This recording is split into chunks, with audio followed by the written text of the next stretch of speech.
Today, what we're going to talk about really is shifting security left on respective threats, focusing primarily on endpoint and identity posture. So when you think about it, attackers are still very much using the basics to breach organizations. What do I mean by that? So when you think about posture and security management, you hear in the news all about 0 days and major breaches, but oftentimes what you don't hear about is that MFA exclusion or MFA exception that somebody's temporarily allowed and that you've forgotten about, right? That an adversary is taken advantage of, or weak password management or poor password posture. Other things, common tools, for example, that remote management and monitoring tools, so that RMM tool within your environment that you've since forgotten about that an adversary has installed and now has a direct backdoor into your environment. All of these are basic IT hygiene issues which oftentimes you've either forgotten about or have just let go by the wayside. And this is what attackers are primarily taking advantage of versus the 0 days. Just in the last year, as an example, our SOC has observed almost a 300%, so 277% in RMM abuse. So coming back to that basic security hygiene issue that I mentioned, this is where adversaries, and I'll talk about an example later on, where adversaries, for example, fool and trick users, end users, into installing legitimate tooling, so legitimate RMM tools, so that they can have a backdoor within your environment.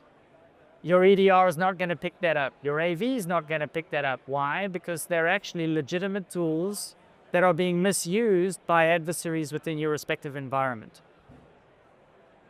Other areas as well, so almost 40% of organizations have had their identities or breached via shady logins. So what does that mean? So this doesn't necessarily mean a credential that shouldn't be within your environment. What we mean by that is they're using legitimate credentials within your respective environment of employees that they've probably gained access to those credentials on the dark web, or coming back to easy or poor password management or poor credential management. So what does that really mean? We surveyed a number of organizations, and what we found again in the last year, that almost 50% of them had a major breach or incident that they had to deal with, and it was not from a 0 day. So this is what we see all the time, day in and day out. Adversaries are taking advantage of simple misconfigurations, some of those examples that I mentioned earlier. Worse than that, when you think about beyond a breach, what happens when the posture within your environment impacts business operations? So a software install or a new application install that you can't do because the respective security controls in the environment aren't up to snuff. So for example, your environment's not patched enough to install a software update, and now that delays a software update within the respective environment. In a survey that we conducted, almost to 55%, so the more than half of organizations had to delay or cancel a software update within their respective environments due to weak posture management. And then of those respective organizations, many take more than a day, so more than 24 hours to actually update or correct that misconfiguration. Guess what? If an adversary is within your organization, they've probably got away with anything and everything that they need within the first 10 minutes within your organization. So guess how much data or how much information they can get away within your organization within a 24-hour period. Chances are they've got everything. And they've done everything that they want to do within your organization. So this is an example of just one of the issues that I'd mentioned earlier, where this is a phishing campaign that an adversary sent to an employee in one of our organizations that we protect. And as you can see, it's a Teams update, and the end user, it looks really legitimate because from a phishing perspective, the end user thinks they're doing a Teams update. When they click on the Teams update, a rogue, malicious RMM tool is installed within their environment. That's not necessarily something that's going to be picked up by EDR or AV. Why? Because when you look at the actual tool, it's a real RMN tool, but it's controlled by the adversary.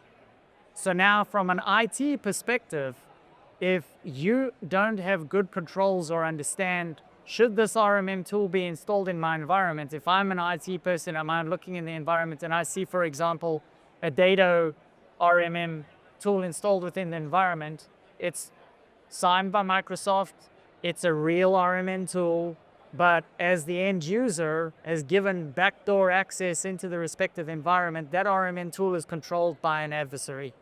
Your AV, your EDR, nothing's going to pick that up. The only real way to pick this up would be by using endpoint posture management. Because by using endpoint posture management, I understand this is a list of respective applications that I should be running within my environment that's approved within my environment. So in this case, had I been running endpoint posture management, I would have realized quickly that, hey, this data RMM tool shouldn't be installed within the respective environment, and being able to block that. In another example, so MFA is great, except for that one user who's complaining about MFA, and you create the exception for that one user, and you forget to re-enable MFA for that one user, and guess what? The adversary is going to find that one user account that doesn't have MFA and take advantage and abuse that.